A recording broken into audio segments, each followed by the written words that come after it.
en route from Munich to Berlin, just outside Nuremberg. Half of me wants to make a detour east to the Nürburgring and do a couple of loops around the circuit, but you have to leave some fruit on the tree. It isn't even halfway to its top speed, but I'm trying not to appear any more of an asshole than is absolutely necessary. Because today, it is absolutely necessary. There are two schools of thought about visibility.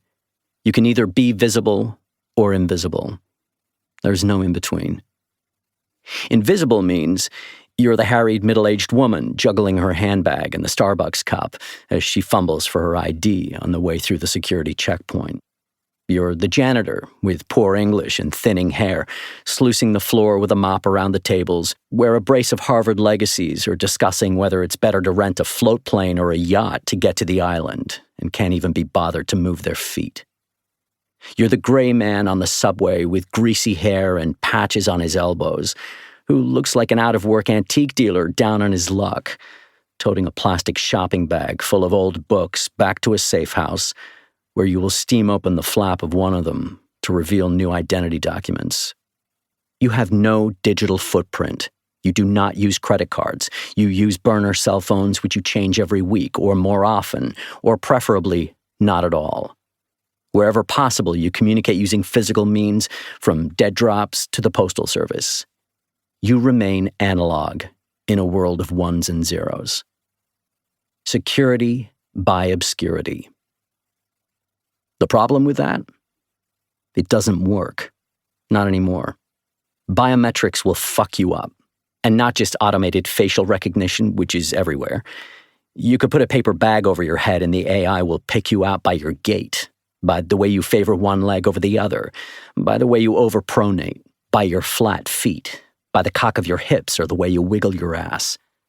And good luck crossing an international border, unless you're carrying a passport from a country that doesn't use biometrics yet, like Russia, which will draw all the attention you need and more. The other school of thought? Security by being totally fucking out there. Hence the Veyron. When people see a supercar, all they see is the car. Nobody gives a shit who's driving it. At best, they see some loathsome private equity lizard, a dot-com bro, some minor Saudi princeling, or the Botox trophy wife of a Central Asian mobster turned oligarch. Nobody wants to meet their eye. They look away. I'm none of those things, but the blazer and the Rolex, and the open shirt and the sunglasses and the slicked back hair, let them make up their own stories and judge me accordingly. You're judging me now. I can feel it. You want to look away. Good. It's working. In Berlin, I pass up the opportunity to gawp at the remnants of the wall. Those Cold War days seem almost quaint now.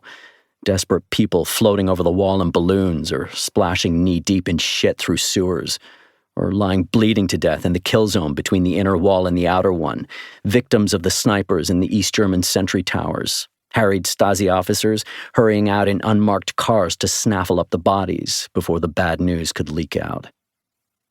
The irony was that East Germany didn't stop at the outer wall. That wasn't the border. The East Germans built a buffer zone of a few yards to allow them to maintain the western side of the wall if they needed to, but which was also open to the west. The West German authorities had no jurisdiction over it, and it became a party zone, a true no-man's land, a place where no law could reach you. There are stories from back in the day of bodies being dumped there with bullets in the backs of their heads.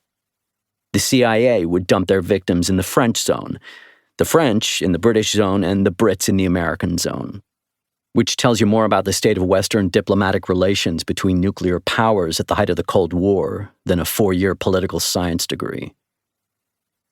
I head past the tourist trap that is Checkpoint Charlie and turn down into the underground parking of one of the soaring glass and steel banking monoliths just off Potsdamer Platz. The moment he sees the Bugatti, the valet shoots out of his little cabin.